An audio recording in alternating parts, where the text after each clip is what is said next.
Why is our political system broken? Good question. A couple answers there. First of all, we're in a tribal state as a country. Right and left are divided into tribes. There is no center, political center anymore. So, because everybody is in one extreme or the other, there's constant fighting over the correct path of the government. So, that's really the number one issue. Um, Also, we're at a point where democracies are not working as well as they used to. There's a lot of problems with politicians delivering what their publics expect in terms of governance. And part of the reason for that is that and this is I have a fifth book coming out in September that addresses that issue, and the title of the book is America's Counterfeit Democracy, basically, which deals with the fact that uh, wealthy elites really control the government. So that's one reason why we don't have as much of a say in what government does than we used to. Hmm. Is that some people call it the deep state? I think technically, it's part of it. The deep state, I think, by definition, is all the bureaucrats in Washington who are career bureaucrats who want to protect their own interests. So that's why you can't take, for example, the Department of Education and eliminate it. You can't eliminate anything. A bureaucracy never shrinks, it only grows. So the deep state Hmm. is those who uh, have positions they want to protect, and that becomes a existential threat to them if someone talks about eliminating their job, for example. They do whatever they can to protect their positions. Okay, I thought it was the opposite.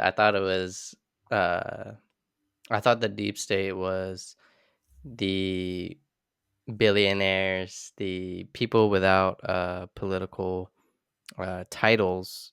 That's why I thought it was called deep state, because it's like they have control within the deep, like, political, um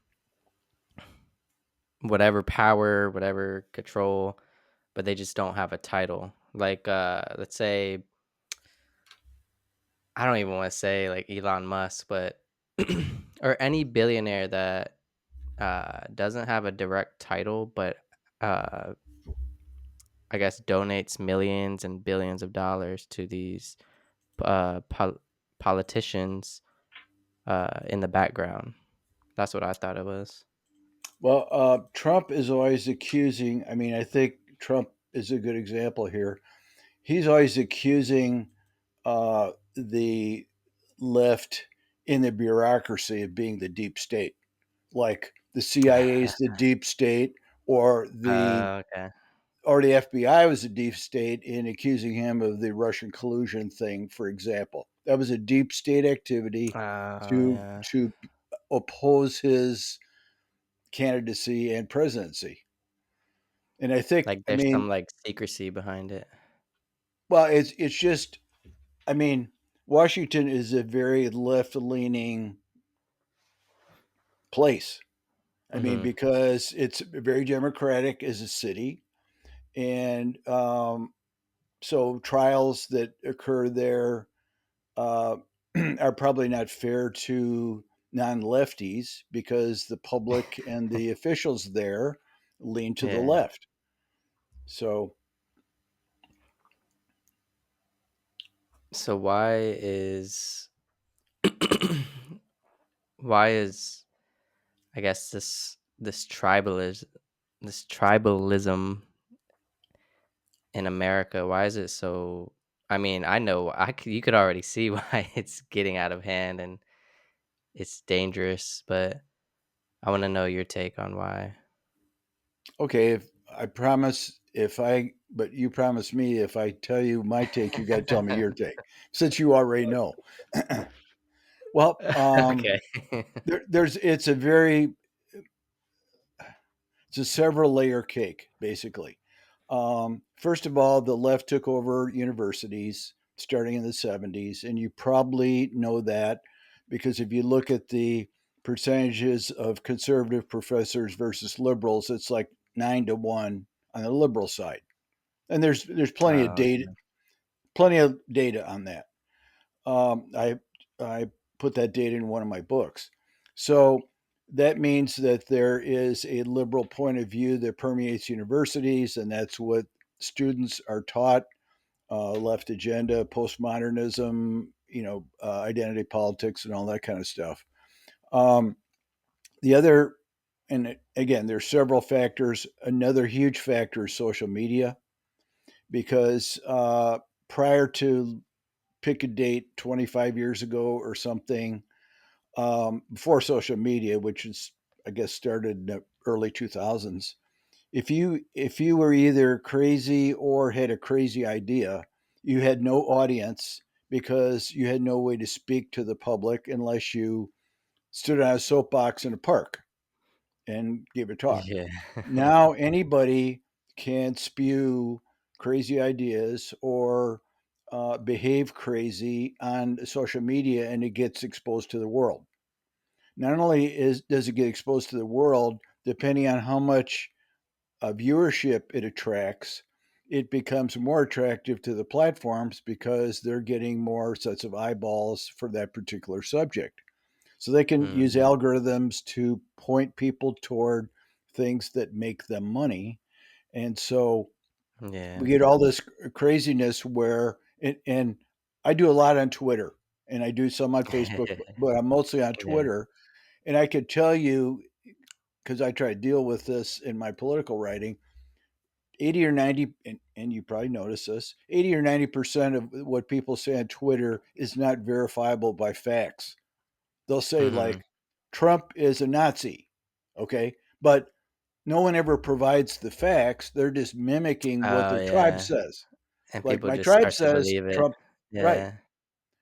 My tribe says Trump's a Nazi, so I'll say Trump's a Nazi. And it Yeah. occurs on both sides. It's not just a left thing or a right thing, but Yeah. there's so much. And so there's a whole thing about, I don't know if you ever heard this, but the propaganda minister of the Nazis, Joseph Goebbels, one of his famous sayings was, "If you repeat a lie enough times, people will believe it."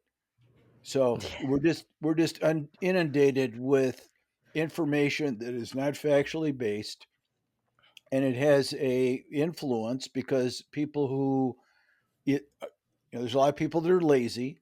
They don't look at political issues. They don't Yeah. analyze what the basis for a certain belief is, Just and they do just some go with their research. tribe. Yeah, Yeah, just, like, sometimes I feel like your mind could be changed just by doing, like, 5 minutes of, like, fact checking or yeah, but what we see most of the times is exactly like you were saying, this tribalism where, let's say it's just somebody left or right, they post something on Twitter, and you get this, have you heard of confirmation bias? yeah. Where it's like, you just it's something that you believe, and then when you see it, you're like, "Oh, there, that's proof, that's proof." And it could be something, like, completely off the wall, and somebody tweets something that has confirmed your bias, and then they just there you go, there's the proof, but you haven't really done the research to fact check it. Hmm. So, Um, yeah, I think that's a yeah. problem.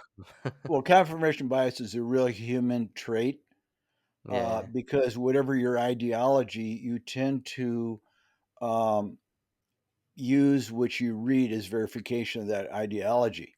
So if you read yeah, if you watch Fox News or something, and you're a conservative, you will say, "Well, gee, they're what they're talking about is right," because that's what I believe. yeah. And it's something I have to be very careful with as a writer because I don't want to write with confirmation bias. So I have to be careful. I Yeah. have to be careful when I write a book that I read enough stuff to produce a middle ground position on what I'm writing about. So I did. I mean, I Yeah. read stuff on both sides. I mean, I I'm a conservative, but I call myself a moderate, which Yeah. means I have points of view that are very liberal. I mean, some conservatives would go crazy with some of the things I believe in, but Mhm. I'm conservative basically. So, but I subscribe to a socialist magazine because I have to read Mm, about socialism and people's views towards socialism in order to understand how to yeah, write about it. and you have to understand more too, like, you can't exactly like we were just saying, this confirmation bias about between the left and the right, like, you can't let's say you're a conservative, you shouldn't just consume conservative content and Right. just follow conservative. You should also, um, consume the other side to get more of an understanding, and I think this is where this, division occurs. It's like, "No, everything you say is wrong. Like, why should I even bother, like, reading or looking into this other side? It just doesn't align with me." But I think that is one of the issues that, the extremists on the both sides, deal with. Yep. And that's one of the disappointing things about Twitter is, like I said, there's so many people that post on there that are just rants, and that doesn't help anybody. If people would post something and say, I found out this information and here's the source of it. I was in this journal or this article written by a professor or whatever, and you put that in there, then people would be able to establish the truth about what you're saying. Mm, But there's no validity to most of it. So I mean, I reached a point where I take, Twitter, you could block certain words on Twitter. So hmm. right now I have Kamala Harris and Trump all blocked Oh, because really? it would just be I would, every other tweet is about that. So Oh, yeah. I try to control it. So yeah, It's crazy how fast the US, like, did a complete 180 when, Kamala was a presidential elect. right. Did you see that? Did you notice that? Yeah. It's like What do you mean by 180?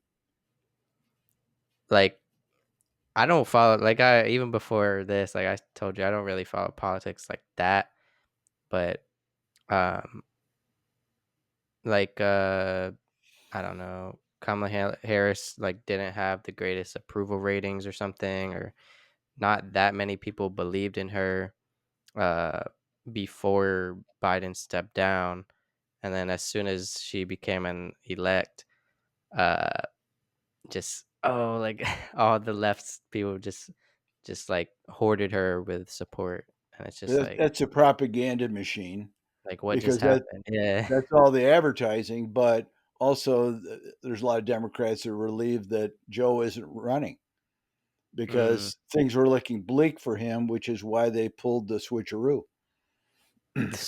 The switcheroo. They did. They took a person who never had a delegate in her entire career and made her the presidential candidate by getting Biden to resign and trying to Mhm. convince him that he was too old. He's still mad about it. I saw an interview with Nancy Pelosi this morning where she said that he doesn't speak to her anymore because of the pressure she put on him to resign. Mm. He But still he's still believes he shouldn't have resigned.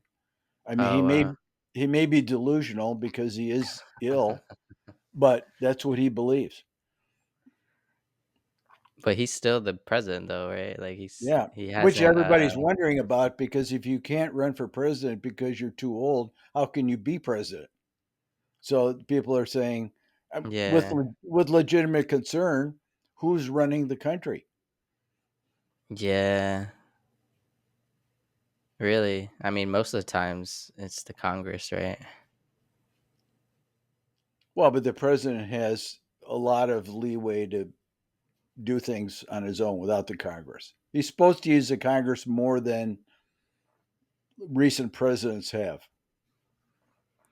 Yeah, but then that's when people call him like just a puppet, right? Right. Because we need a president that uses their presidential powers as an individual and not so much just be a puppet of the Congress, right? Right. And of course, as my book says, he's a puppet of the billionaires too, because both Yeah, the whole government is. just corruption for money. Hmm. So what is the problem with the 24-hour news cycle and media and internet? Well, the problem with the 24-hour news cycle is there's not that much news in 24 hours. So you have to find things to fill the space. And so everything is on the table, and things that are controversial or exciting or something get more eyeballs. So you put them on there too. So there's just this mass of information that all of us get, most of which is useless. I mean, Hmm. when I was a kid, the TV went off at 11 p.m. and then came on at 7. There was no TV overnight because what would it be for? Nobody was up. So, and there was no social Yeah. media or anything. So, um, Oh yeah. Yeah. Now people just stay up all you night and could be watch TV. yeah, or you could just be scrolling all night Yeah. on your Yep. phone.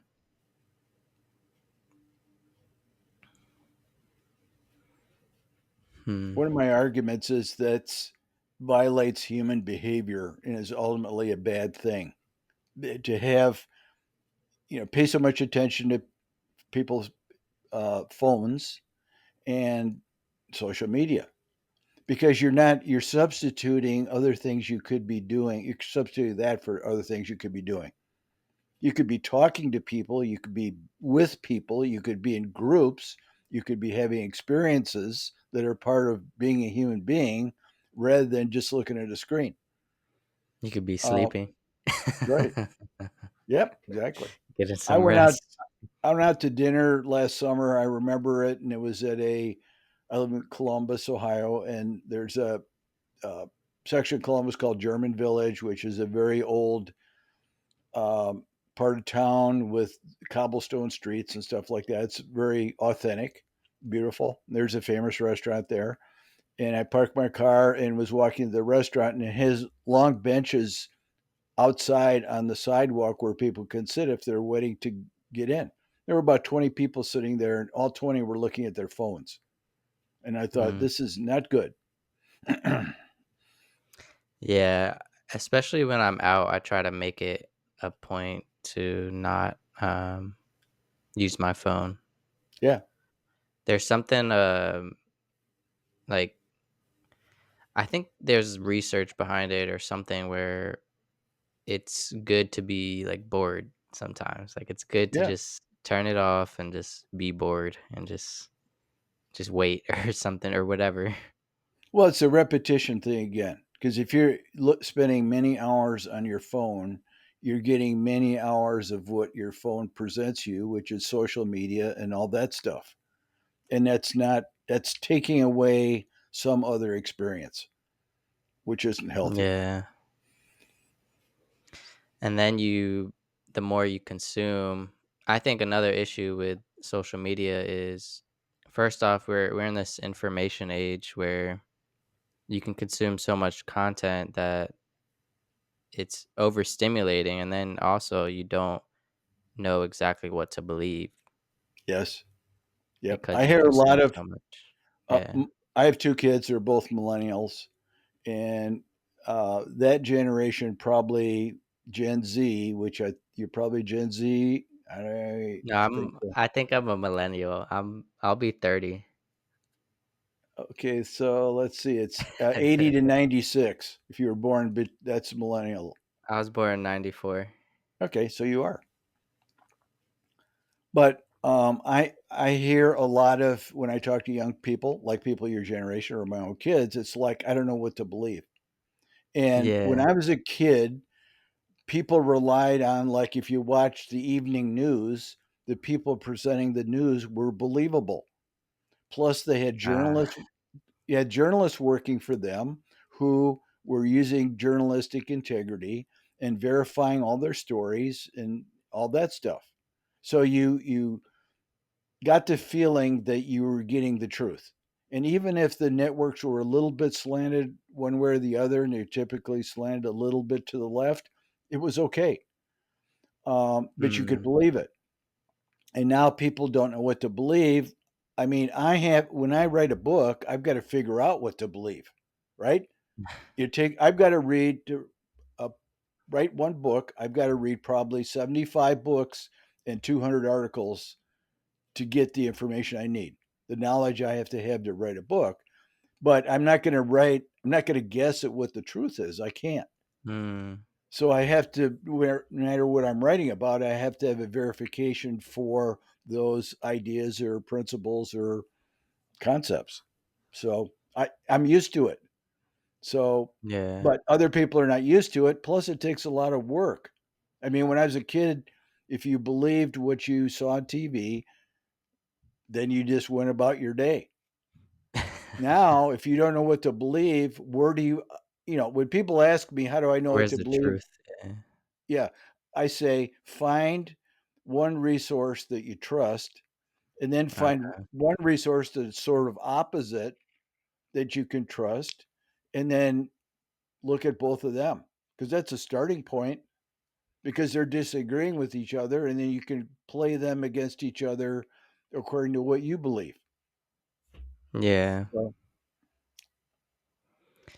That's why I'm glad Elon bought X, Twitter, yep, so am I. Because that because brought a little more evenness. I mean, yeah. social media is very Silicon Valley driven, and the Silicon Valley entrepreneurs are left leaning. Um, so there was too much of that. There's too much censorship of the right, Yeah. basically. It's like whatever you consume is just favoring them. Yeah, Even Google. Google's like the biggest one. yeah, I know. I'm starting to move away from Google a little bit. I do Google for almost everything, but Yeah, I just switched same. browsers to Firefox, so I'm not using Google browser anymore because Okay. there's evidence that the searches are no good anymore. Yeah. There's been testing, and you don't get the information you need with the Google search anymore like you used to. It's leaning now. Yeah. Yep. It's favoring. So you wrote a book about that, right? Twilight of the American Experiment.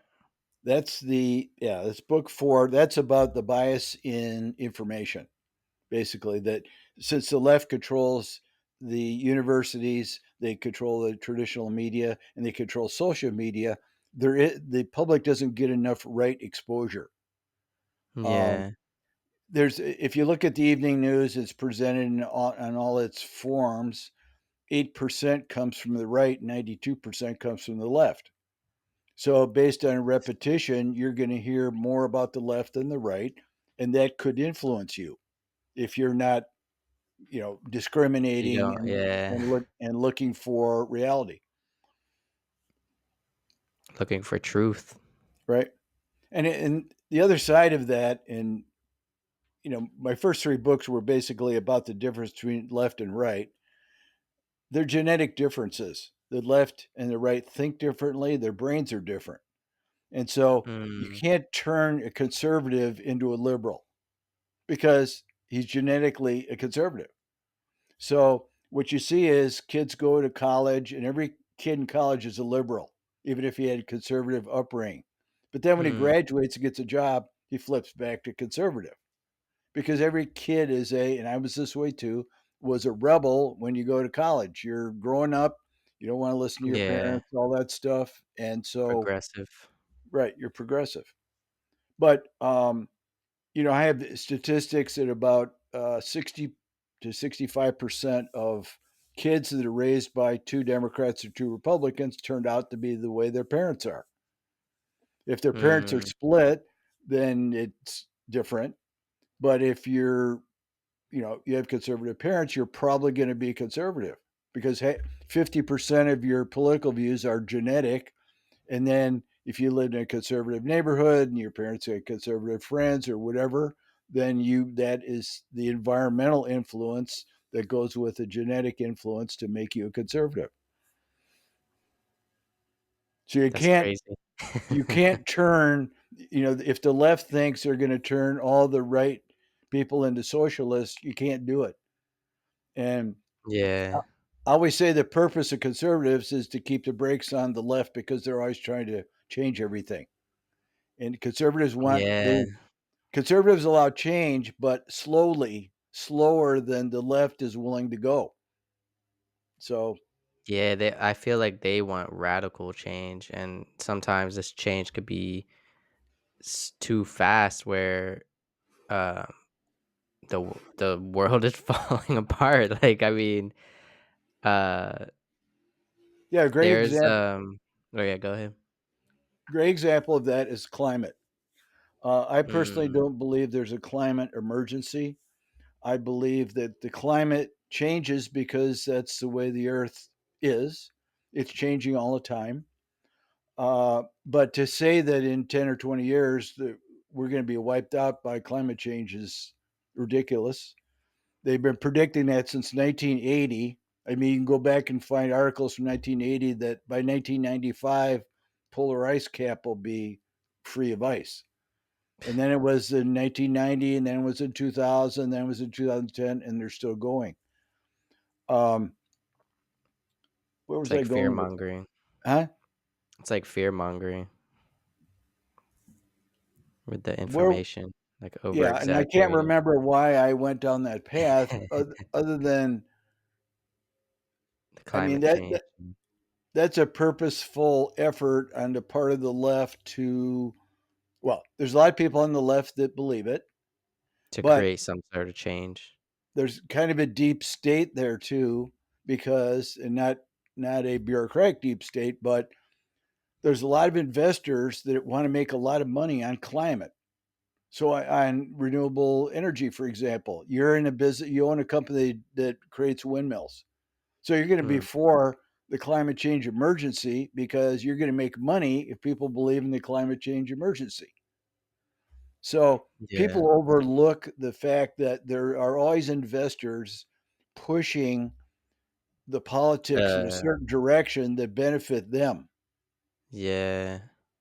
Especially if the political bureaucrats are easily corrupted and bribed with uh, insider trading or Yep. investing options where they have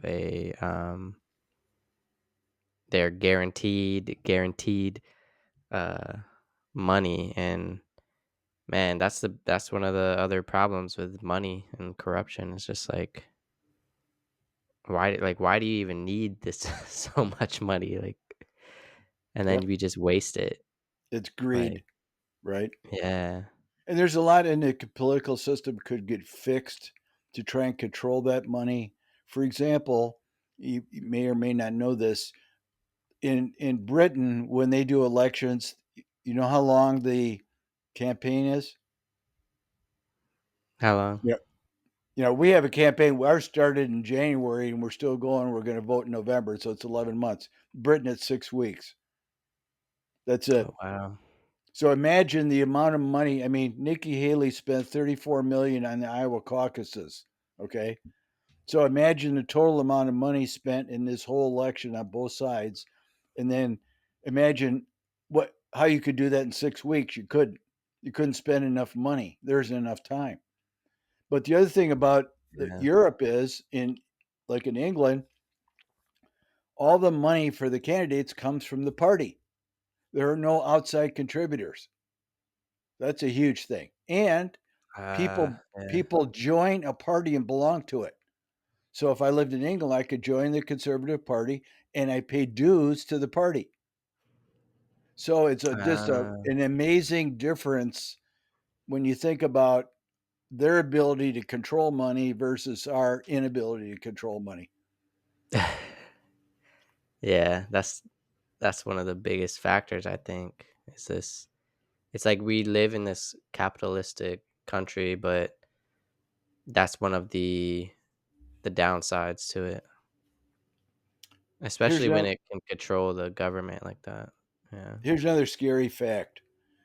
If you and I are running against each other in a campaign and I spend more money than you, I've got a 90% chance of winning. There's data on that. So whoever spends the most money wins, which means whatever face is seen most by the electorate is the person that wins.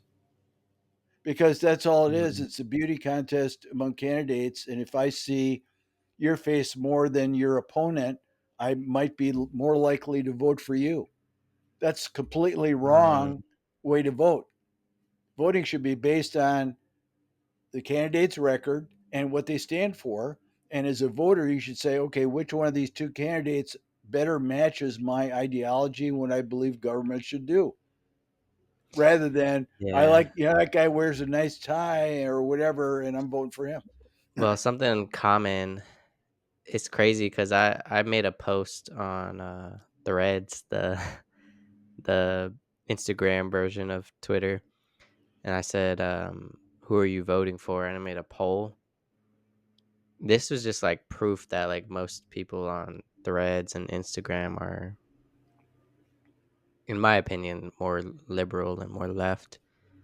I made a post saying, "Who are you voting for, Trump or Kamala?" And it was like 98% out of like 250 votes. It was like 98% Kamala Harris, Hmm. and 2% Trump, and then like 1% other or not sure, not voting.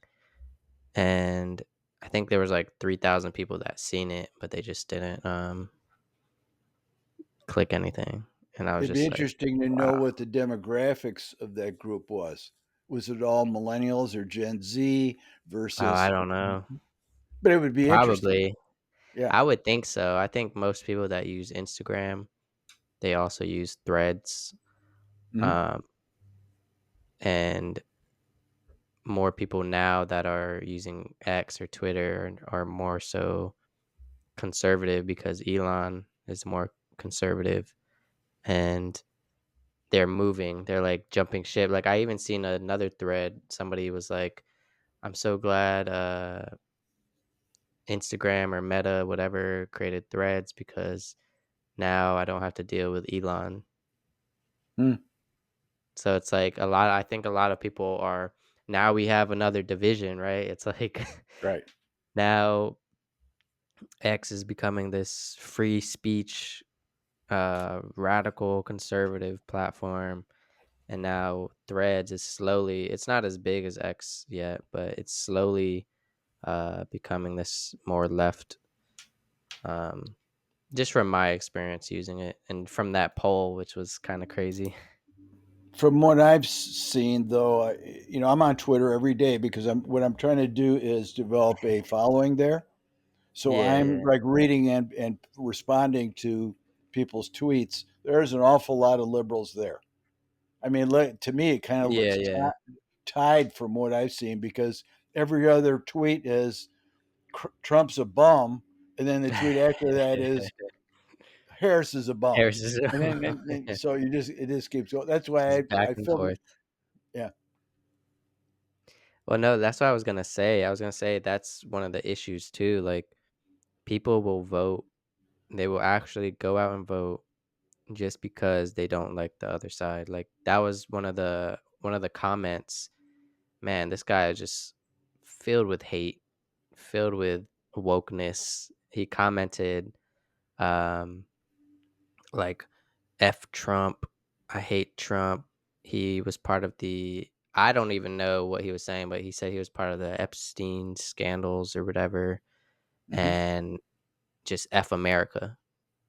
And I'm right. like, what? There's just so much hate in these people, man. Yeah, and I don't know what their problem is. It's and whether it's beneficial to them to express their hate, whether they feel better after they express the hate, but it accomplishes nothing. It Yeah. just, I mean, you're emotionally engaged in something and you're ranting about it, and it does has no value to me. Well, that's what I was gonna say earlier about the progressive versus conservative genes and the whole left dominating the culture and education system.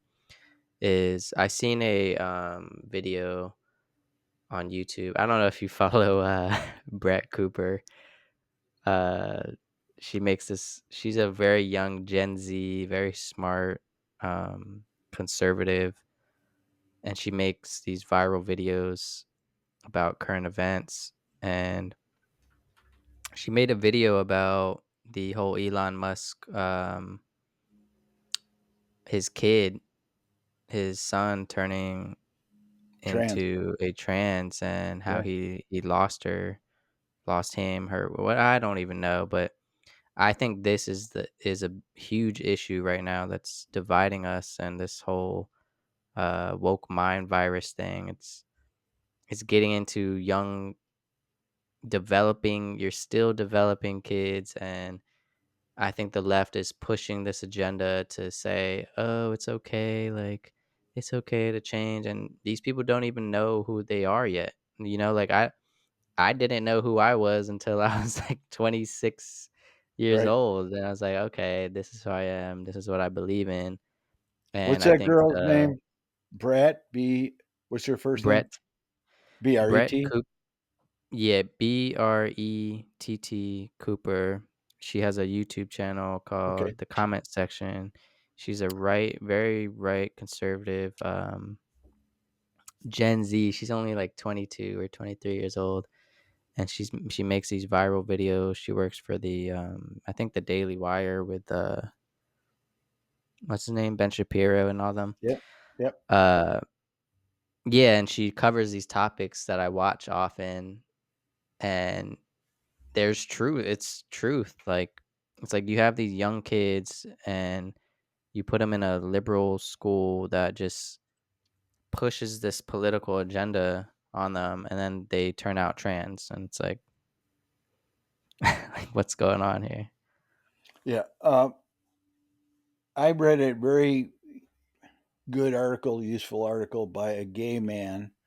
It was a long article, and basically his position was that all these people that they're trying puberty blockers on and stuff, very large majority of them are just gay.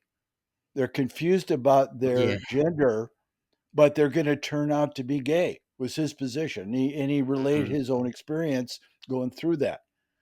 And instead, so you have the schools or whoever it is trying to tell them what they are instead of them figuring it out. It isn't good. discovering. Yeah, Right. And when you're, I mean, to give puberty blockers to a 9-year old, that's criminal to me. yeah. Don't mess with the kids. And it's amazing how this stuff all got started in secret. I mean, this has been going on for Mm. years. There was a huge trans clinic that was seeing kids in England that when it got exposed to the media, it was immediately shut down. It's been going for years. So this stuff like sneaks in to our society. And of course, they don't tell the parents and they don't want to Oh tell the parents. yeah, They tell the yeah. That parents, was you don't have a right to know. yeah, that was something Brett covered. It was California, I believe. They literally passed some law or something in legislation that banned kids and teachers from uh communicating to their parents that they may want to transition. They banned Right. like that. Like how do you ban like like what? That's just pure like dictatorship right there. It's Yeah. like Well, and it's never in history of our society has anyone before. introduced the concept that parents don't have control of their kids, because it's the same thing about the curriculum. I saw a There's a YouTube video. If you were interested, I can send you a link to it. A mother who was speaking before Congress. It wasn't a congressional committee, but it was a group of congressmen talking about her experience in trying to find out what her daughter's curriculum was. She asked the school board. They refused to tell her. They said you have to do a freedom of information request to get the curriculum, which she did. Then she got the curriculum. She had questions about it. Then the school board arranged a 5 hour meeting just with her to confront her over why she was trying to destroy the school system by looking into the curriculum. And they told her they were going to sue her. And at the end of the 5 hours, they said, "We're just kidding about the lawsuit. We just wanted you to know what damage you're doing." And then 2 weeks later, she gets a lawsuit from the American Federation of Teachers who are suing her Oh, wow. just because she wants to know what's in the curriculum. That's The truth. that's totalitarian there.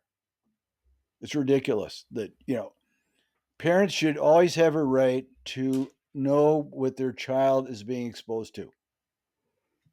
I And agree.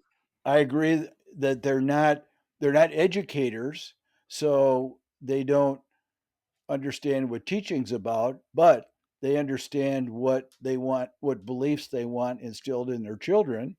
And so they should have a right to understand whether that's what their children are being taught or not. Yeah, because I have kids myself, How many? and they're in the Two? public system. How many kids? Uh, yeah, I have twins. Oh, how old? They're they'll be 7 this year, starting 1st grade, Okay. and I always tell them, uh, "Don't just believe everything you hear, even from me." Like, I Right. always tell them, like, question, use your own brain, think, try to I know they're young, but this is, like, I literally tell them stuff, like, "Use your own brain, don't just blindly follow people or blindly believe people." Um, because kids are sponges, they'll Yep. come home saying like, "Oh, my friend said this," and then they'll come to me and like, "Is that true?" Or it's young, they start young. Yep. And if your kids are in a school system where they're trying to slowly get you to believe something and take that curriculum as like secrecy where you don't even know what they're teaching them. Yeah, I think that's a That, problem. that reminds me of the drag queens in primary school issue. Ah, I And seen that. and there's another thing that kind of snuck up.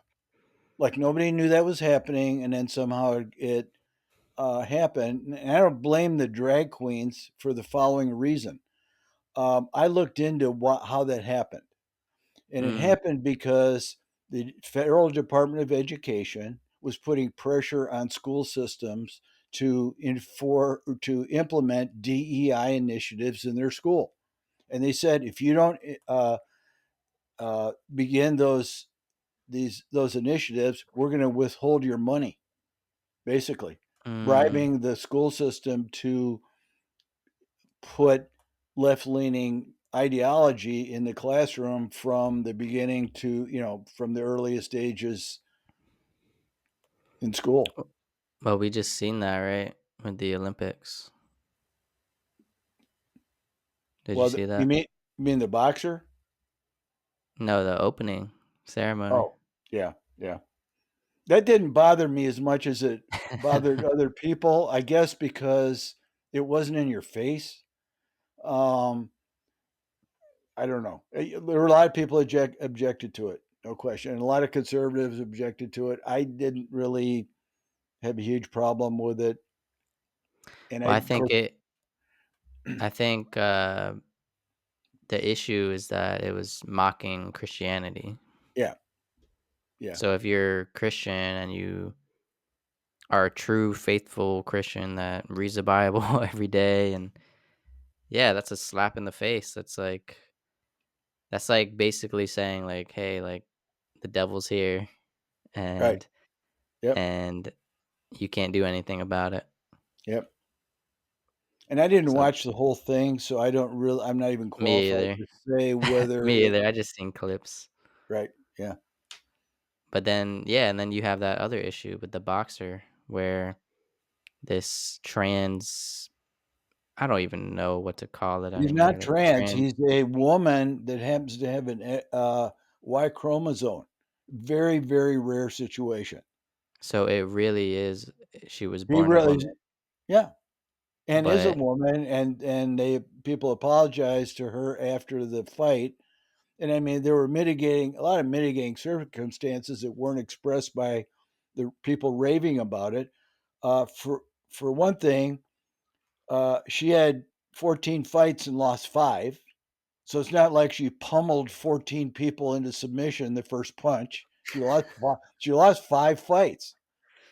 okay. Secondly, the girl who got punched twice and quit apologized for being a wimp later. She said, Oh, I wimped out. I'm sorry, and blah, blah, blah. Apologized to his opponent. So, so this was she's a legit woman. yes. Then where did all these, like, allegations come from? Well, people don't understand the whole thing, the biological oddity of having a Y chromosome in a woman. So they just assumed, well, when somebody gets punched twice and then they quit, people assumed that this was a man bullying a woman. So it was a trans woman who was strong that was beating up a woman. That's what they objected to. Mm, So then people called her trans without, I don't mm. think, knowing the facts. And then the facts had to come out. So so basically she just has a genetic anomaly where she Yeah. has both Yeah. chromosomes? Yes. Uh, I mean, And see, there's a name even that for it. though, I feel like even that though, like, I feel like that shouldn't be man, I mean, who am I to say should? Well, it But it's depends like on that what depends on her yeah, muscularity. If she has a yeah, woman's muscularity, then to me, there's nothing wrong with it. If she had a man's, then you could argue that it's the same as a trans woman. But I'm very much ahead. mm. I mean, I'm opposed to trans women competing against women. Doesn't Oh, make any yeah, sense because they win. 100%. They win every race, and it's a battle between the feminists are very upset about it because that violates the whole feminist movement. Because Yeah, because it's like who if you believe in this open ceiling for women, which I think is yeah, reasonable, then you can't have trans people competing against them. yeah, because then you have a biological born male that has extremely different genetic capabilities versus an actual woman, but now you wanna call them both women and call them equals, Yep. but they're not, and then let's just put them in a UFC cage match and see who wins. Even the same weight class, you know? That's that's the problem with the identity politics faction of the left is the ideology has to be completely open. So if Mm, I'm a trans person, I can there's it's unfair and unequal to put any restrictions on my life. So if I choose to compete against women, I should have the right to do that. Well, the world doesn't really work that way. We all don't get what we want. yeah. We might all get a trophy in little league soccer, but when you grow up, you don't get it. Everybody doesn't get a trophy. And at some point, everybody's got Yeah. to learn what the limitations of your life are and your ability to control those limitations. Yeah, what I think it really is just, uh, attention seeking, Yeah. victimhood, victimization, um, when in reality, we all have our own issues, like, and then you have the whole, uh, gender dysphoria argument where, it's a legit thing, like some people really are born a man or woman, and then as they're developing, they do feel like they're legit, like their brain is the other gender. Um, but I think what the whole left movement is trying to push is like, oh no, you could be any age, you could be whoever you are, and just decide. Like you could be your age. I don't even know how old you are, but let's just say you could be 60 years old and just now decide to be the opposite gender and start doing everything that the opposite gender. You could go in their bathrooms, you can go to the gym and watch them in the showers and be a Yeah, creep, and that's okay because that's the whole movement, right? yeah. Like that's all just horrible. I saw a note on Twitter. This is another example of this, but this is a sort of a feminist thing, but it's still relevant. One of the things that upsets me that women do is they go running in a park at night and they get murdered. I mean, it's a Mm, very dangerous thing to me. You should take a companion. You should take if you got a gun, take a gun. You should run in the daylight. Don't run in the woods. I mean, I think that's logical because it's something that you can do to protect yourself and lower the risk of injury. So I posted something on that about Twitter. All kinds of people jumped on me. Feminists jumped on me because you have no right to put limits on a woman what a woman could do. And my answer mm. was, okay, so you want the right to be killed because you don't want anybody telling you how you should behave. And that doesn't make any sense to me. I think to me that makes sense. Uh like they just want this freedom where it's like, okay, even though I know what I shouldn't do, I just don't want somebody telling me, Right. Well, I want you know? freedom too, but I'm not willing to risk my life for freedom. Yeah. I mean, I risked my life for freedom. Anybody who was in the military risked their life for freedom. Right. So, yeah. I think that's what it is. They want this freedom, and they may know what they should or shouldn't do. They just don't want people telling them. Right. Okay. And I'm just saying, be practical about it, and Yeah. make a little compromise to your freedom. Well, you could take a gun, Yeah. for example, and then you got all the freedom you want because if somebody tries to attack you, you can shoot them. Well, How but then about you that? have the gun. Problem. That's a yeah. I Yeah. I literally had an ad um on my YouTube about this woman crying uh to support the ban of guns in schools because her child died of a school shooter. And the first thing I thought of is like, okay, if you ban guns and nobody has a means to protect themselves, and the school shooter will somehow, some way find a gun to, if they really want to try to shoot up a school, they'll find a gun. But if nobody else has the means or the the security, they don't have guns, nobody has guns. Okay, how are we gonna protect ourselves from the shooter? Right. Yeah, that's emotional, not logical to me. I wrote an article on guns a couple years ago, and one of the things that was interesting that I read about it is there was actually a study that was done where criminals were interviewed about Mm, guns and stuff like that. They never buy a gun at a gun show. They never yeah, buy a gun legitimately. They either steal a gun or their cousin Jose has one, and they use yeah, that.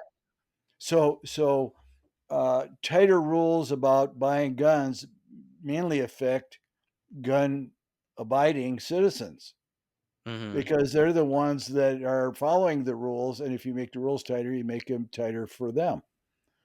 Um, I believe, this is a non NRA position, but I believe that there should be some rules in gun control. Like there should be, I don't see any problem with registering sales of guns at a gun show. I don't see any problem with banning mentally ill people from owning guns. That's Mm. logical to me. Yeah. I don't see a problem with convicted felons being prohibited from having guns. That's reasonable. But to the NRA, any little chink in the armor, any little thing they agree to do that takes them away from a full on gun position is their path to oblivion. So they won't give in. Actually, Yeah. I mean, and then also, like, let's just say, hypothetically speaking, the world just goes into this apocalyptic state where we have martial law and the military is in control. If we don't have guns, we won't have a sort of rebellion movement. We'll yeah, we'll just be forced to we'll have like a recreation of the Nazi Germany's and the Polish where right, we'd just be running and hiding and no means of rebelling against what we don't believe in or whatever. yep, yep. We're living in interesting times because democracies are under threat, and what's the next step going to be? We'll have to see. I mean, Nuclear you're war. in Europe. It's global, putting a global totalitarian system in. We're going to control COVID with digital ID and digital money, and we're going to keep track of who gets a shot and who doesn't. And the people that don't get a shot will be isolated. So that's the way they want to do it. Just like they want to do the same thing with the climate. They're already telling farmers not, get rid of part of your herd, don't grow anything on part of your land because you're generating too much CO2. And of course, if the farmers do that, then their livelihood is threatened. Yeah. Then they threaten you if you don't. I mean, I seen it firsthand when I was in the Navy. I was actually in during COVID Hmm. and they were forcing us to get the vaccine. What, sir? You were in the Navy. What did you do in the Navy? Were you on a ship? Yeah, I was so when you're in the Navy, you have your whole career, you go back and forth between uh sea duty, which you're Yeah, out to sea, you're in the ocean, and then shore duty, where you take a break, you work in an office building, you do like a 9 to 5 type of yeah, job. Um, my position in the Navy was my job basically was just I was an operations specialist. Like I can't say like I don't think I could I think I could speak about it. But I had a top secret clearance. I had orders to Stratcom, which is like the headquarters where you have all the nuclear um buttons. yeah. Like I actually had orders to go there, but I didn't go there because family and like I had just had kids and I was going to be separated from my wife and all that.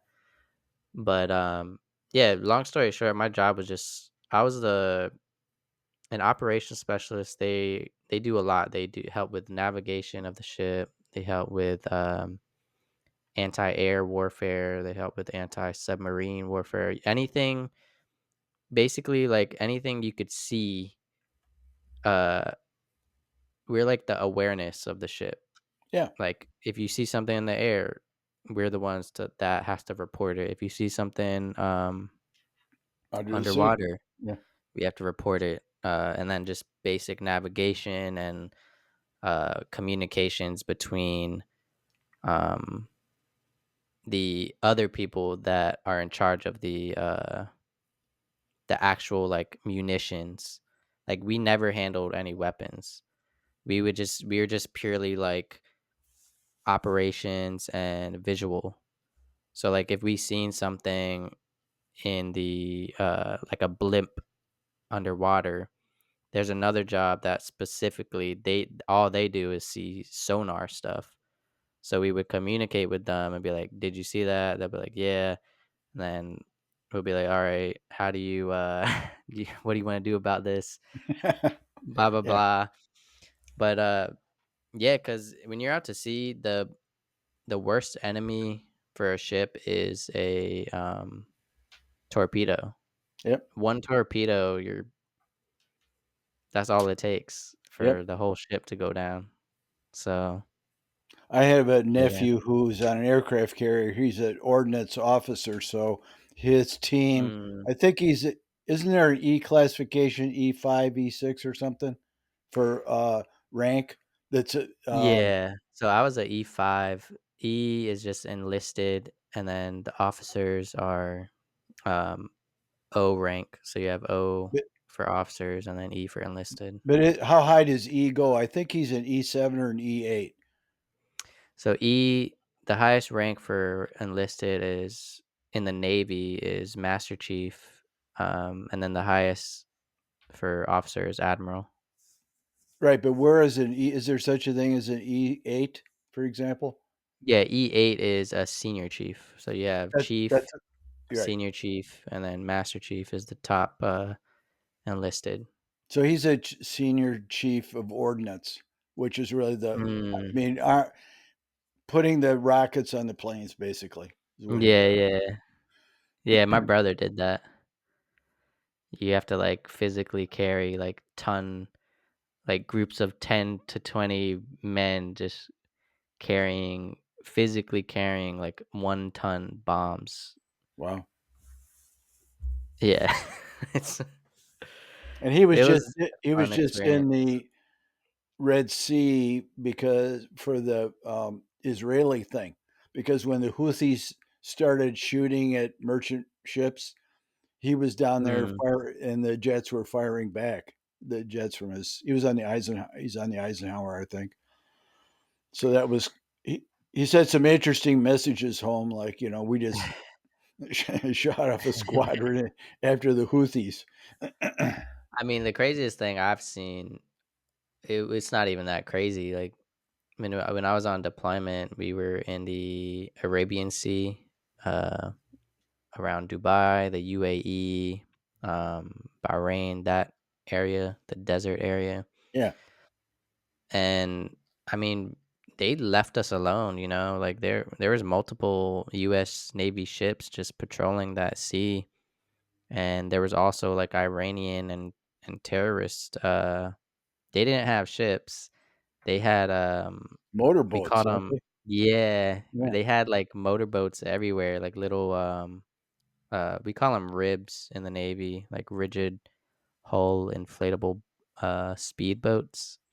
They had a bunch of those. We seen people just patrolling with like the whole Arab get up with like rockets, just Mhm. patrolling the sea. And I don't know, I think that's just their like version of the military. And the craziest thing we had happen was on our way back home, we had to uh protect a research ship. So it was just this basic research vessel that didn't have any type of protection, and we had to be their protection and escort them out because I don't know what they were doing, researching something in the water.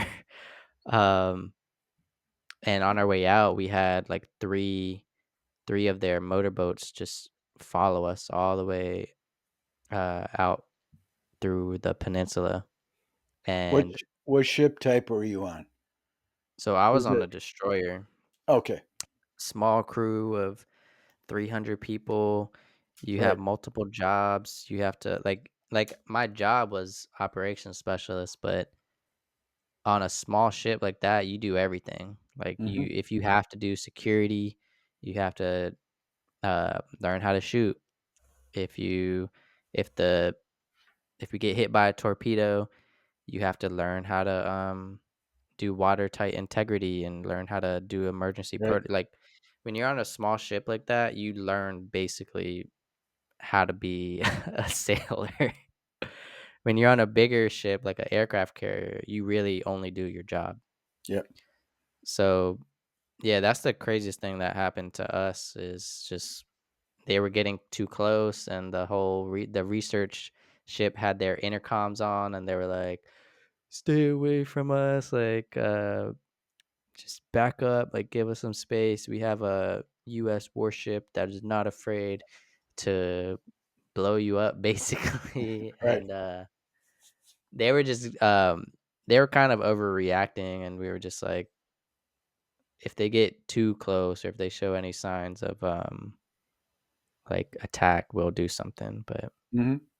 yeah, we have like that ship, a destroyer has, man, we have crazy capabilities. It's like um if something was threatening us, we would be able to blow it up in like a second. Like Yeah.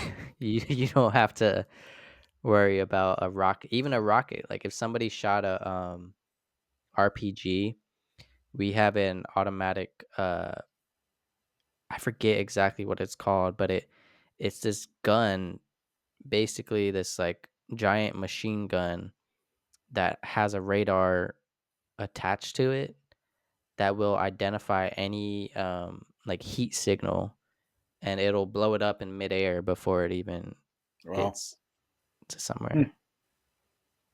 Yeah, the military has crazy capabilities. What was the rank of the captain of the destroyer? Commander? So yeah, the a captain of a destroyer and most small boys are commanders, yeah. Yeah. Sometimes captains, but that's like the whole like officers and enlisted have different ways that they rank up. Yeah. Enlisted rank up basically by just doing good at your job and then doing some other like supervisory roles. Officers, they have this whole like different program where at least if you're out to sea officer, because there's also like land officers where they just do like logistics or whatever. Yeah. But those, yeah, you have to be a captain of a destroyer, then you have to be a captain of a um Missile I forget, cruiser. missile cruiser, yeah, cruiser, and then you have to go to a aircraft carrier, and then you work your way up to become admiral if you want to. I read a lot of military history, a lot about the Navy too, particularly about World War II because it's such an interesting time. There's Oh yeah. a set of books about it's called History of Naval Operations in World War II, and it's 16 volumes, if you can believe that. Mm. It was written by a famous historian. He was hired by the Navy during World War II to write the history of what happened there. It's fascinating. I think I'd be so scared if I was in the Navy during World War II, because it's not like, I feel like it's not as bad as just being on land shooting other people and trying to navigate whatever land. If you get hit and you sink, like now Yeah, you're playing a ocean survival game and not right, not a war game anymore, right. you know? So, Well, you could be on a yeah. battleship. I don't. We never lost any battleships after Pearl Harbor, so they were pretty, and they could Mm. take a few torpedoes, unlike the destroyers. Oh, yeah, battleships were basically the first version of aircraft carriers. So Yeah. they were huge, ships just capable of all kinds of war Well, games. they were obsolete by World War II, but were used a lot in um, firing on shore, like to cover shore Mhm. landings and things like that. There were only a couple cases in World War II where there was actual battle between battleships, which was very interesting because Yeah. I don't know if you know anything about naval maneuvering, but the ultimate maneuver if you're fighting and somebody else is to cross their T. Did you ever hear about that? So if you have one fleet that's going one direction, you cross their them in front of Like them, which perpendicular yeah, or yeah. Because in the old days, when in wooden ship days, like in the 1800s, you could have your broadsides against them, and they don't have their broadsides against you. That's the theory. yeah.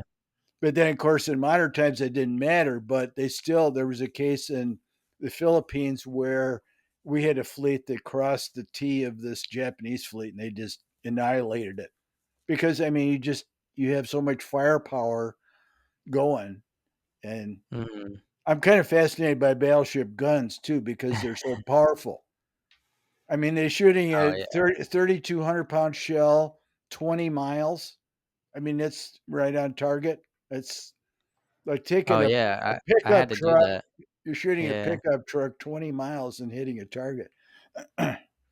Yeah, we had to, I actually was part of that, the operations team for, I forget what we call oh, we called it surface naval to surface gunfire support, and it was exactly that. It was like we would be patrolling, like, let's say we were patrolling the coast of a land. We had to, be able to accurately pinpoint a shot, um, just through, like, verbiage and stuff, like, pinpoint 90 degrees, whatever, south, west, like, and then we'd be like, "Fire," and then boom, like, we'd have to hit a target. And we were using we called it the 5-inch, gun. It's the Yep. giant gun. If you ever see a, I know what a destroyer, the 5 inch 5-inch. gun is because Yeah, it they were has used on the hole destroyers. is 5 inches, yeah, Yeah. it's like that. That's how Yeah. big the, shell is. So, yeah. You could argue that destroyers were the most important vessel in World War II because they had to protect convoys from submarine attacks.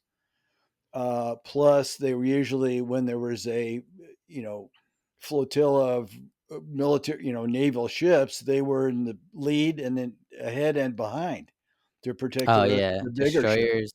Yeah, destroyers are like the lead, they're like like, if you have a fleet, they're like the outer shell of Yeah, and then you always protect the aircraft carrier because that has the most people, has the all of the planes that yep. fire, and that's where, like, the center command is.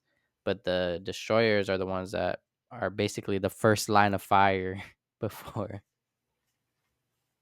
There's a great movie on Apple TV. I don't know if you watch Apple TV with Tom Hanks in it, where he plays the captain of a destroyer, and I forget the name of it, but if you should watch it, Was it Top basically, Gun?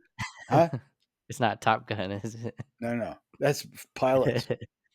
Yeah. But anyway, he plays the captain of a destroyer escorting a convoy across the Atlantic, and all the attacks by the German U-boats and stuff like that. And there's some very hairy stuff that happens, like the U-boat gets alongside of them and is going the opposite direction, but they're very close together and they're trying to shoot Mm. at it and they can't get the guns that low and stuff like that. So they had to wait till it was far enough away they could hit it. But Oh, very, yeah. very realistic uh, representation of naval battles with submarines. I'll probably check it out.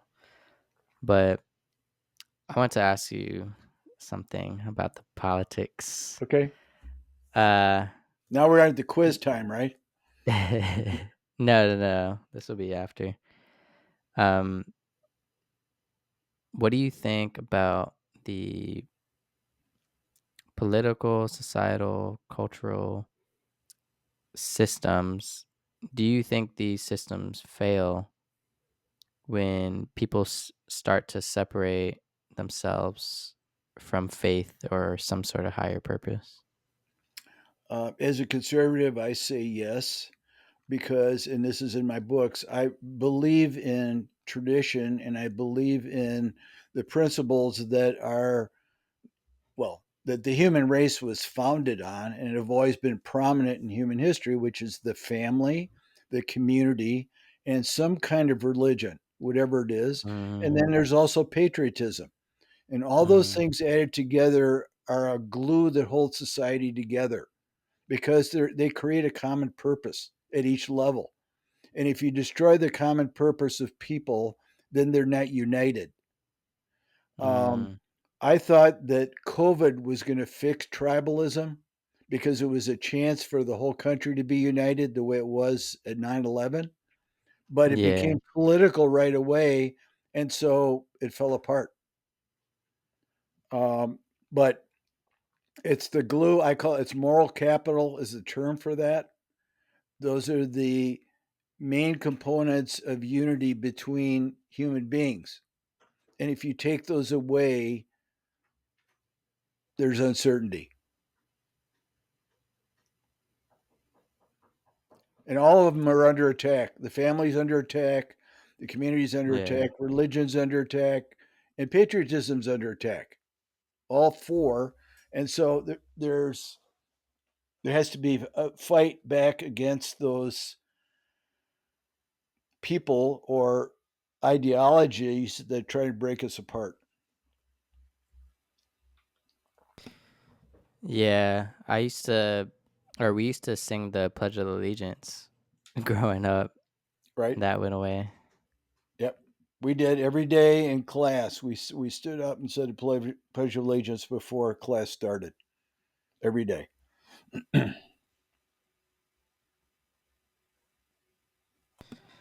Uh, I have to use the bathroom. I'll be right back. Okay.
All right. I'm back. That show I told you about, that movie, is called Greyhound with Tom Hanks. Greyhound. Yeah. Okay. Um, you asked. I want to elaborate on your question a little bit more. There's a part of the left that wants to destroy our society because they hate capitalism and they like to install socialism in its place. And Mm-hmm. part of that goal is breaking down society, breaking down traditions, breaking down the family, breaking down religion. Because if you create confusion, then that opens the door for socialism. It's Mm, moral capital, the strength of moral capital that fights against that because people are united. And when they're not united, that kind of thing can happen. yeah. What's that old quote? A divided nation will fall or something. Um, a nation divided against itself cannot survive. Lincoln said that. Yeah. Yeah, and that's becoming true today. Well, Like unless we we're can solve tribalism, I mean, to me, If we're going to take on the billionaires, we have to fix tribalism first, because if we're divided, we're it's easy on them. We have to get together and say we don't like the government the way it is. We want to change it. What do you think is one thing somebody listening, what it, what's one thing that they could do to help with that? With tribalism or with the government?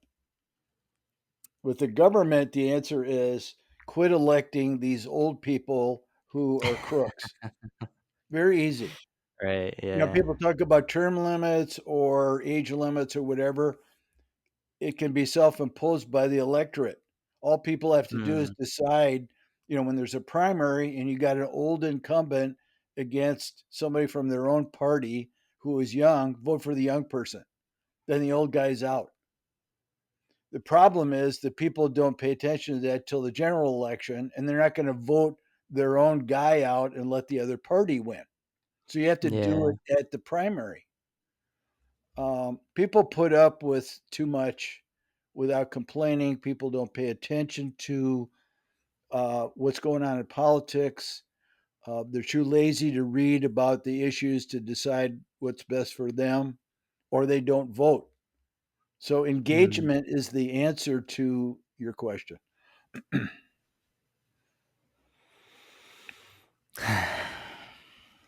These are not easy problems to solve. Yeah.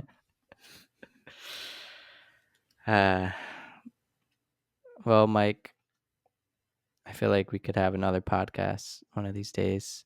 Okay. Um, but I'll move on to the conclusion now. You ready? Yep. You ready for some questions about Hey, you? I'm scared, but I'll work through it.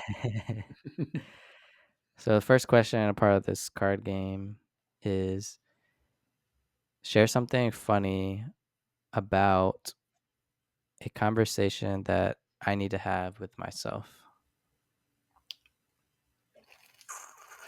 Share some. You talking about me with myself or you? Conversation Who's that I need to who's have. having the conversation? I mean, You. You with sure. yourself. Something funny. If I'm having a conversation with myself, is that Yeah. what? Okay. Um.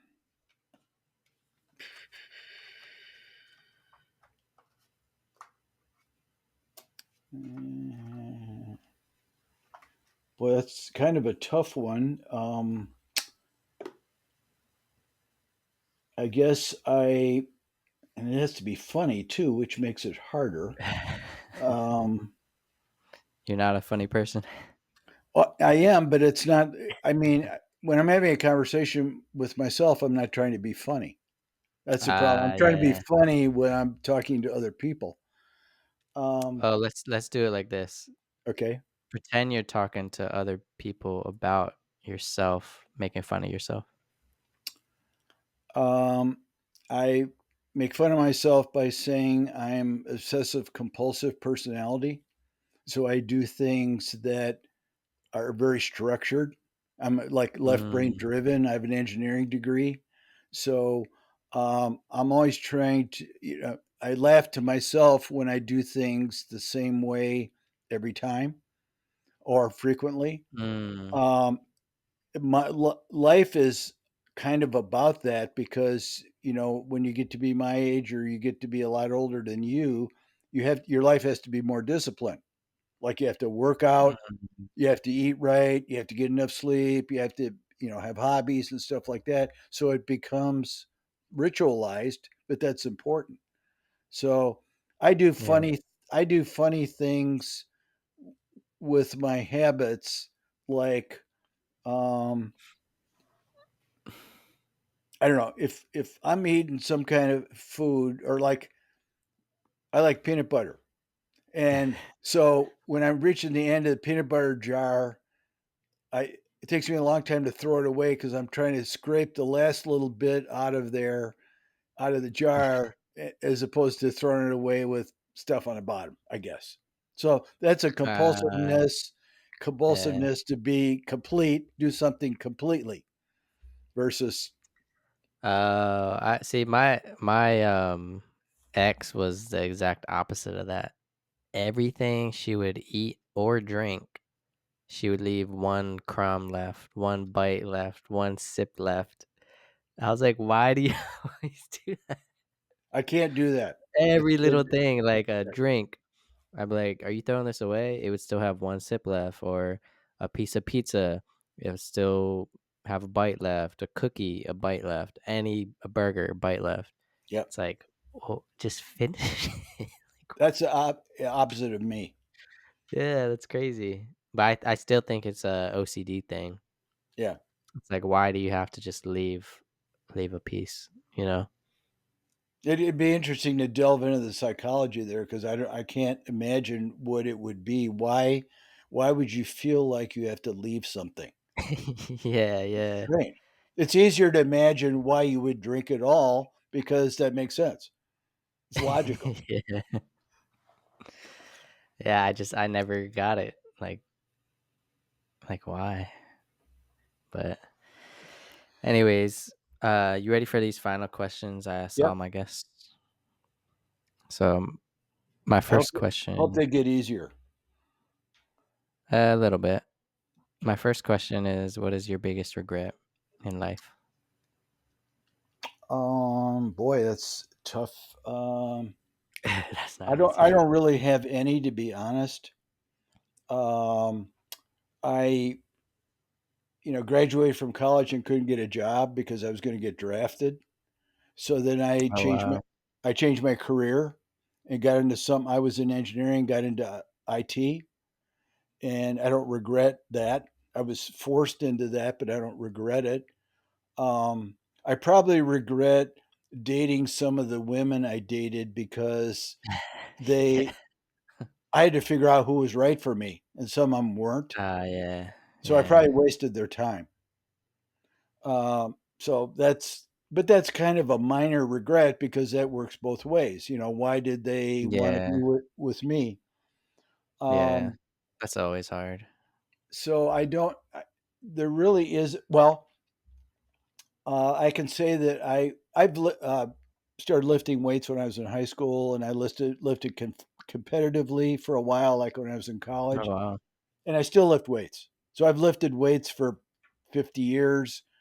Um, there are things I could have done to protect my health better than I did. I let myself get too heavy at one point, so I had to lose all that weight, which I've lost now. But that's an interesting question because when they do surveys of rich people and they say, "What's the biggest regret of your life?" They always say, "I didn't take care of my body."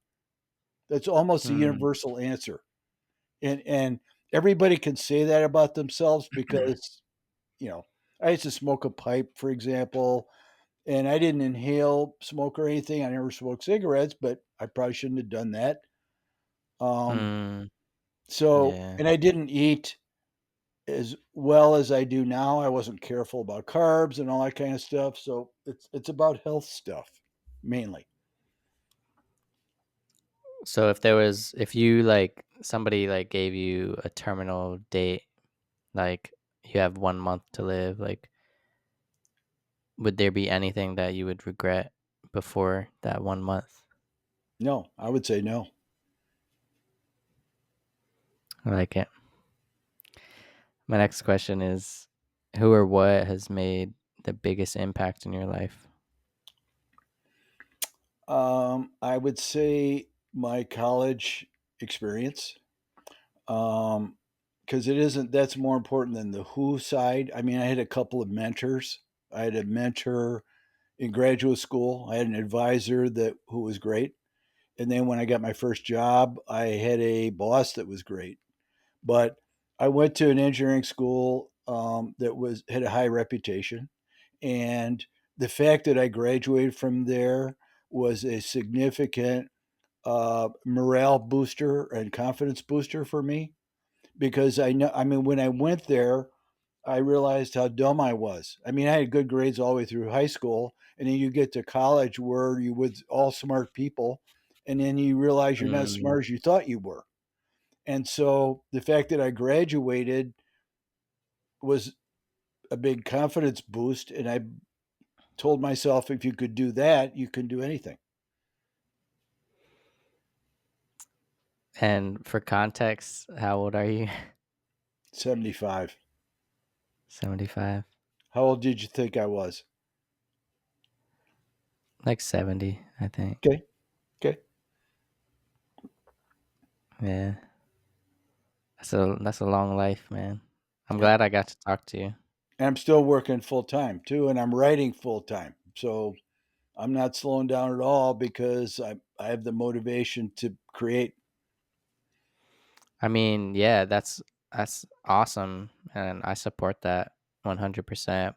There's like this statistic. It's like uh most people like die or some crazy statistic about like after people retire, they like become depressed or uh Well, definitely true because there's a lot of people who put no extra activities in their life. They have a job and they're married. Okay, the and kids there's no purpose. kids Yeah. grow up, they retire, and there's no purpose. And you know, I've been writing for 20 years, and that kind of the place gradually took place my IT job, which I only do about a day a week now. But it's I can write until I can't use a keyboard. You know, so there's no, and I'm under control. It's under my control how much Mhm. I write and what I write about and all that. It's very motivating. So, because there are problems in the world I want to write about, and the idea of my books is to bring political issues to the general public, not to academia. I'm not trying to write for intellectuals. I'm trying to write for the public because they don't Mm. understand a lot of the issues I write about. And why is our democracy under threat or whatever it might be? So that's motivating to me. Are your books in Audible version as well? Nope, just paperback and ebook right now, but I'm gonna start. You gotta make an Audible version, man. Yeah, yeah, 'Cause like 90% of my books that I read I just listen to, right. and the books that I read are, like, books that I just, like, really wanna read, like this book. I'll read this book, the Bhagavad Gita. Okay, Uh, it's Certain books about like that. it's about Indian religion, Yeah, the Bhagavad Gita is, basically the Indian and Hinduism Bible. right? That's, like, the closest, thing I could, compare it to, um, but there's lots of wisdom, lots of practical, tools and mindfulness tips you can use in modern modern life. Purpose, like finding your purpose and work. Yeah, it's a Yeah. great book. My equivalent to that is Zen Buddhism. I'm a Zen Buddhist, and so Mm, and the central part of Zen Buddhism um, is meditation. It's really that's the yeah, whole yeah, religion. Um, yeah. but I once read the book Siddhartha, which I don't know if you Mm, want to read it, but it's by Hermann Hesse. Siddhartha is the name, Buddha's the name. Buddha. Yeah, Yeah. that's his name, his real name. But Mhm. it's a fascinating book because it's really, I don't know, historical fiction, and it's very motivating. It was a huge thing in the 70s. That was what the counterculture read, one of the main books. That in 1984 and Brave New World and books like that that people were trying to think about alternatives to our system, which they didn't like. But Well, I love Siddhartha's, story, yeah, like, he was born in royalty, yeah, and then he made a decision. He chose to experience poverty, yeah, and then he he didn't like either, right? Like, he didn't feel, like, purposeful in either scenario. right. So, that's when he sat in front of a tree or something for, like, months or something and meditated. Yes. Something like that, right? And then he Mhm. became the Buddha. Mhm. I w Yeah, I I like that. visited Japan once, and I went s to Kyoto where the main Zen Buddhist, um,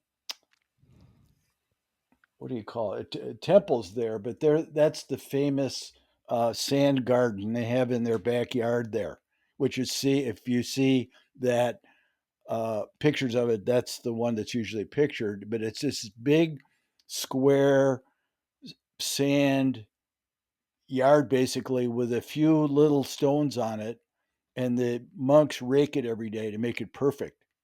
To ma because they Mm, rake the rakes have grooves in them, so it makes these grooves, and it's just I mean, it's interesting because its purpose is relaxation and removing yourself mindfulness, from the world. yeah. Yeah, Yeah, which I think is a huge proponent in modern society and culture is, I mean, just look at this whole woke, like mind virus.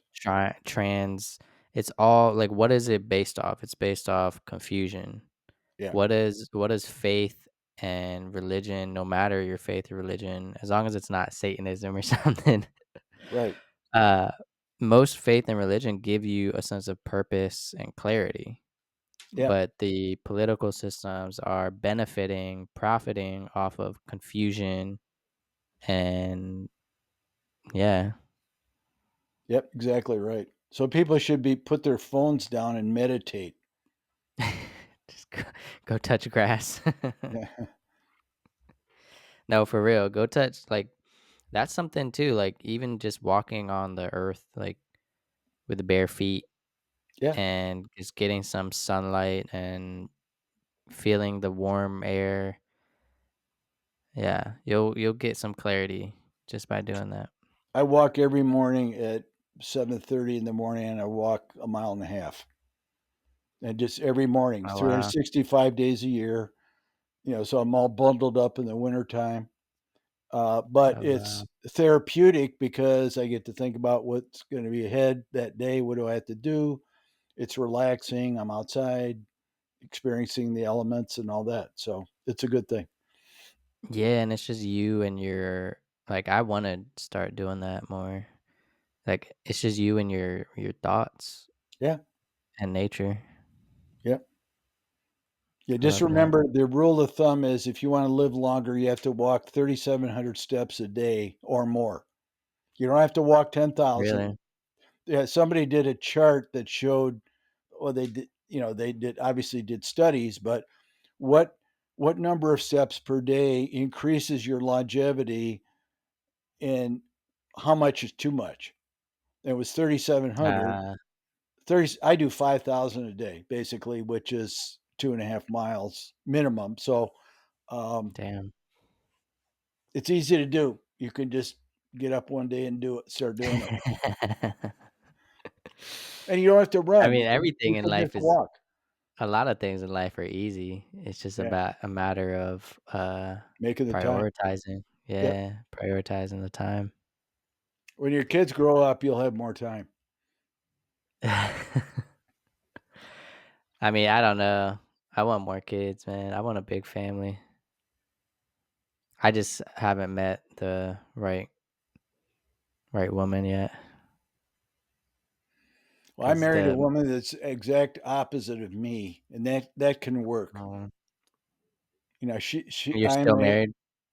yeah, 39 years. So, I Wow. I'm, analytical, amiable, which means this is a classification. Uh, I'm Okay. I'm analytical, meaning I'm, compulsive and structured and stuff, but I'm flexible, meaning I'm adaptable.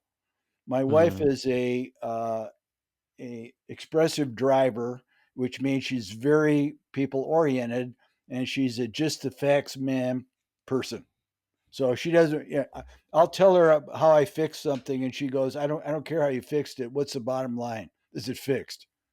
So Mm. so we're I'm kind opposites. of in between that. I'm kinda, like, in the middle. Yeah, Like, I feel like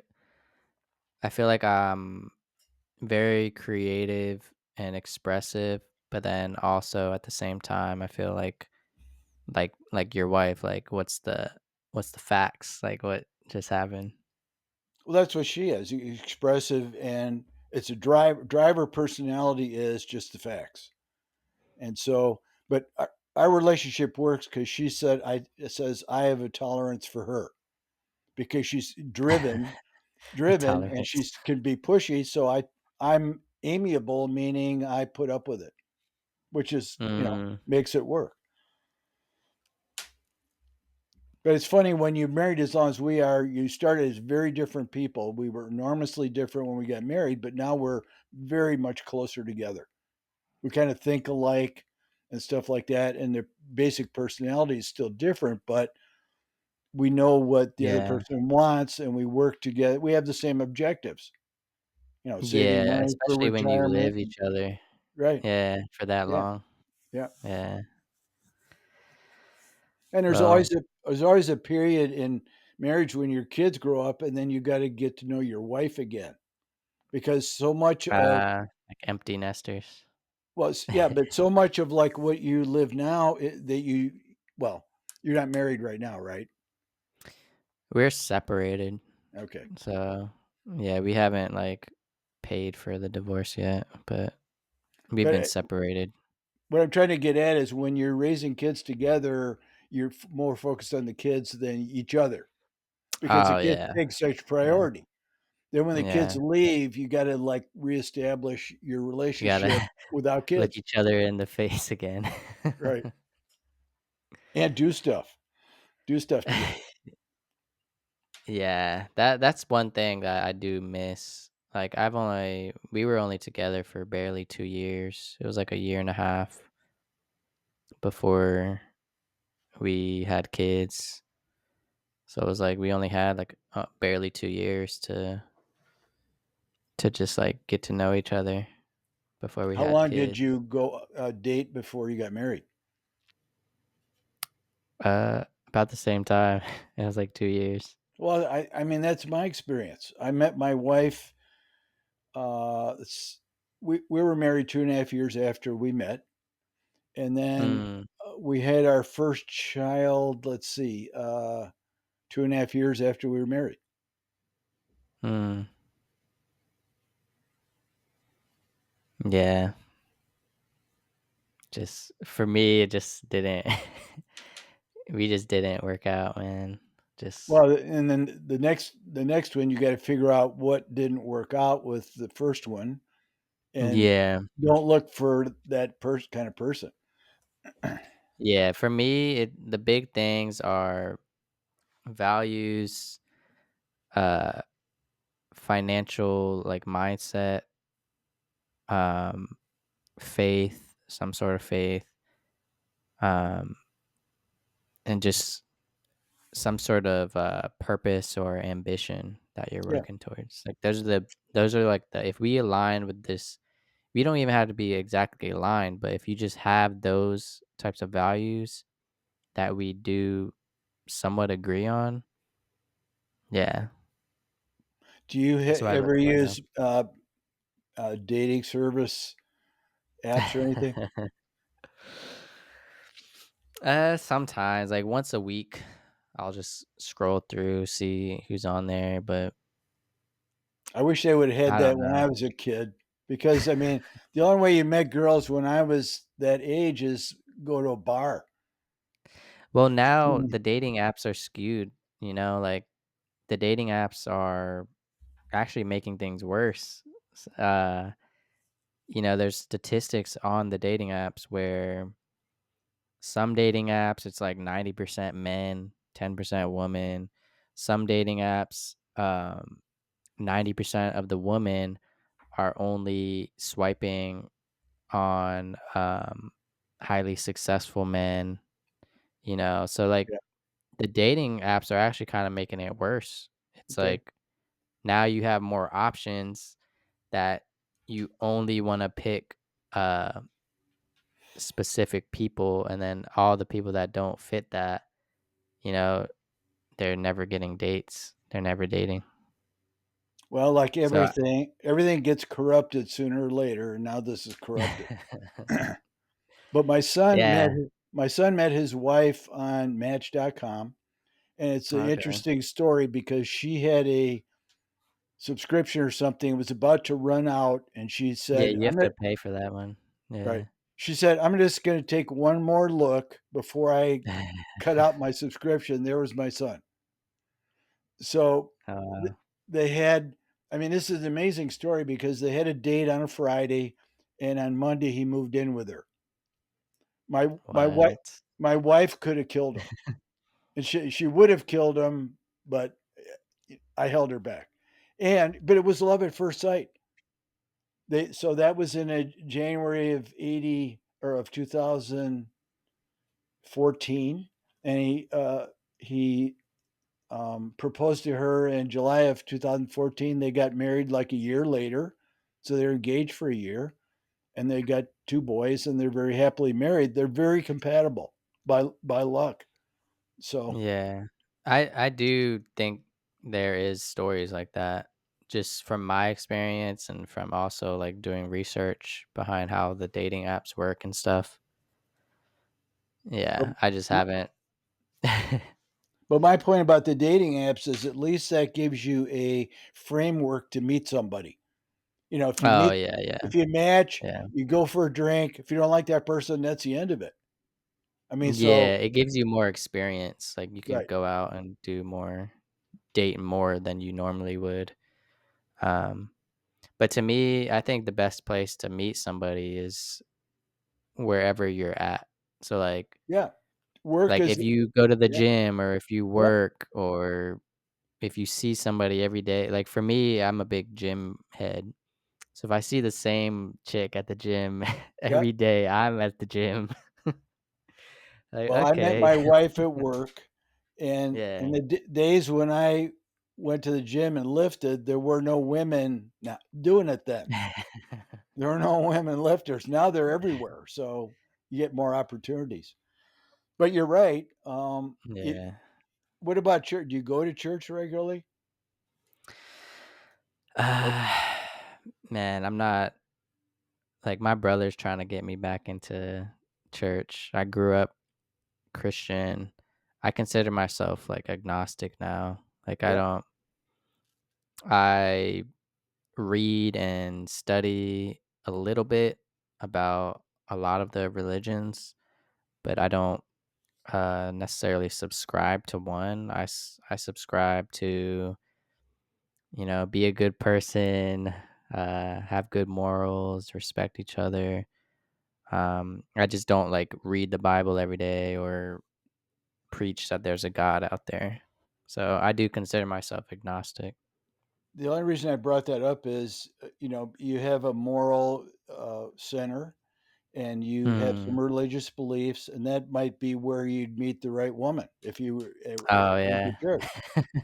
Because No, yeah, I would love that. I would love to find a I very think I think I faithful dated woman. 3 or 4 girls that were in my church that, Mm. like in high school and right after high school. Because I mean, Yeah.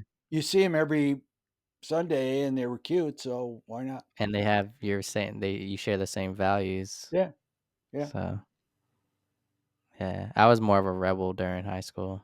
Mhm. So And the I would Navy straightened you out, right? a little bit. Yeah.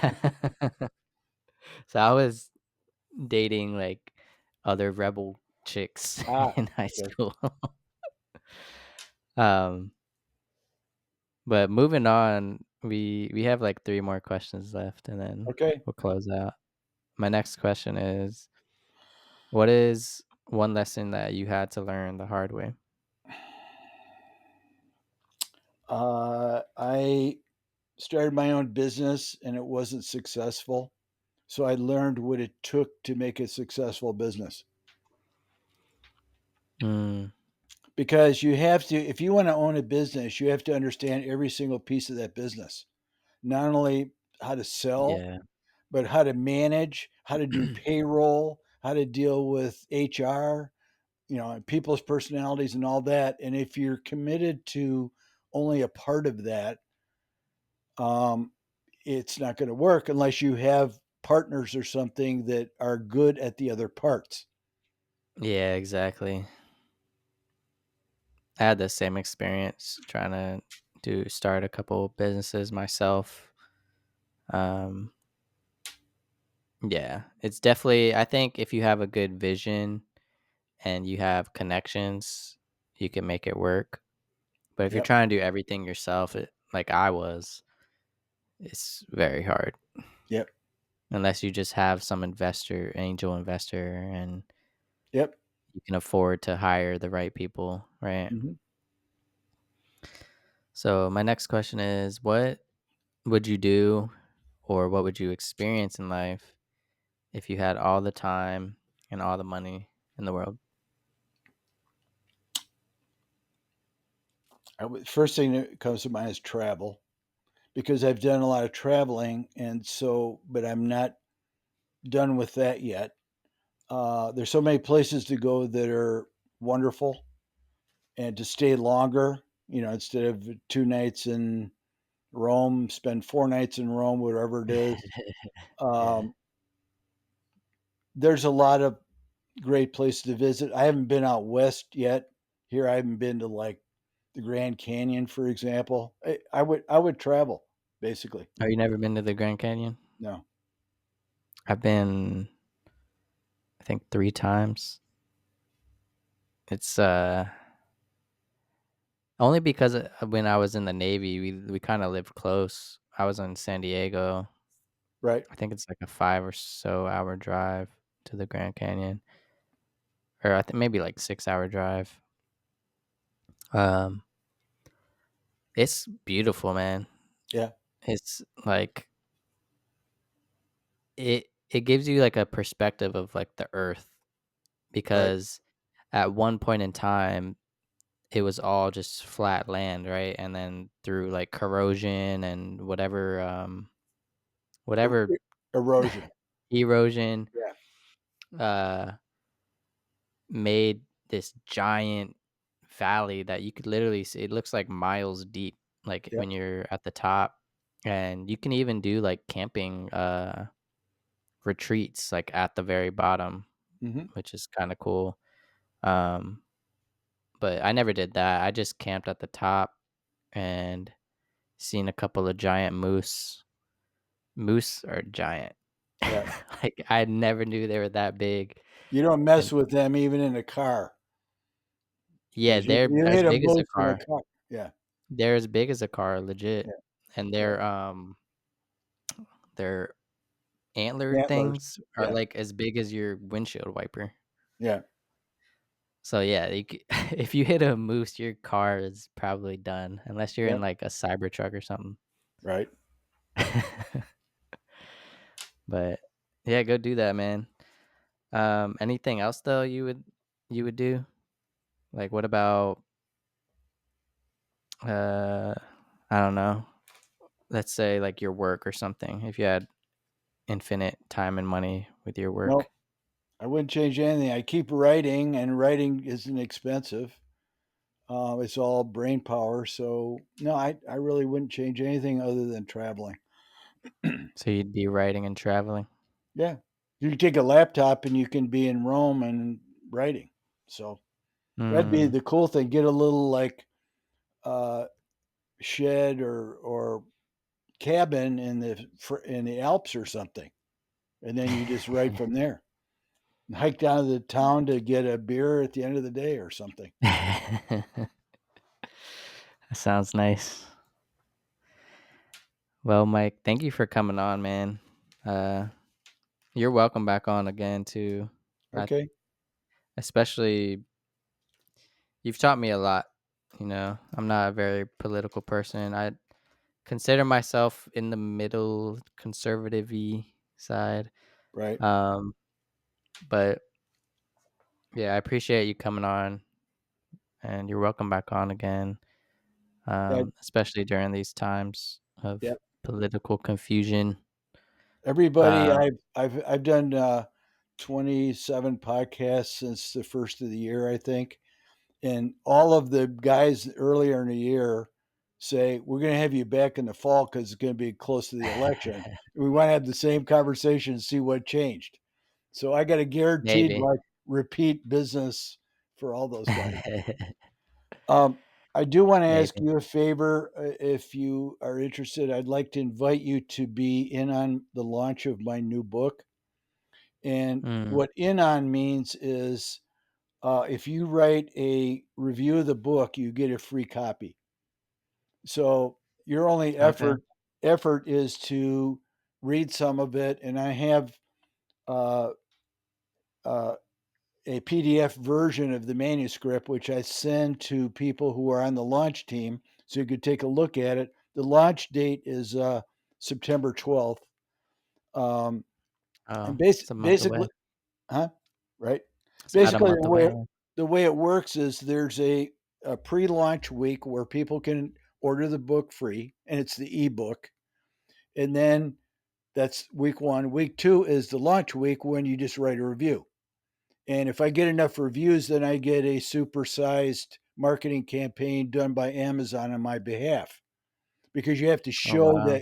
you have to show that you're moving books from the launch time. And all I need Oh, to yeah. include you is an email. So I don't know Okay.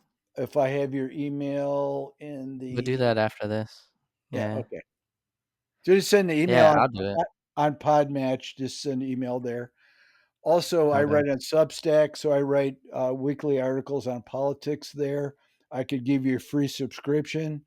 You could take a look at that. I don't know if you use Podmatch at all, but the what's cool about it is if I write an article and post it, then it gets emailed to all my followers or Oh, subscribers. wow. So you don't have to like hunt for it. You don't have to go to a website and find it or whatever. Comes in your Yeah. inbox. If you're interested in that article, fine. If you're not, then delete it.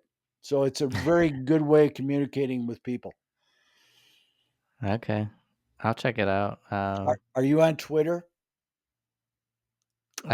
Sometimes. Because I'll follow you on Twitter if you want me to, and you could follow Okay. me. Yeah. Uh, Oh, actually, yeah, that is one last thing I wanted to I forgot. I forgot because we were just in it.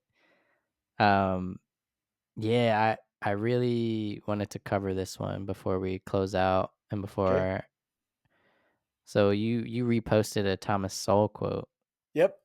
and it says, "At the heart of the liberal left vision is the idea that the self-anointed saviors should be telling the rest of us through the power of government what we ought to do, what we can do, and what we cannot do.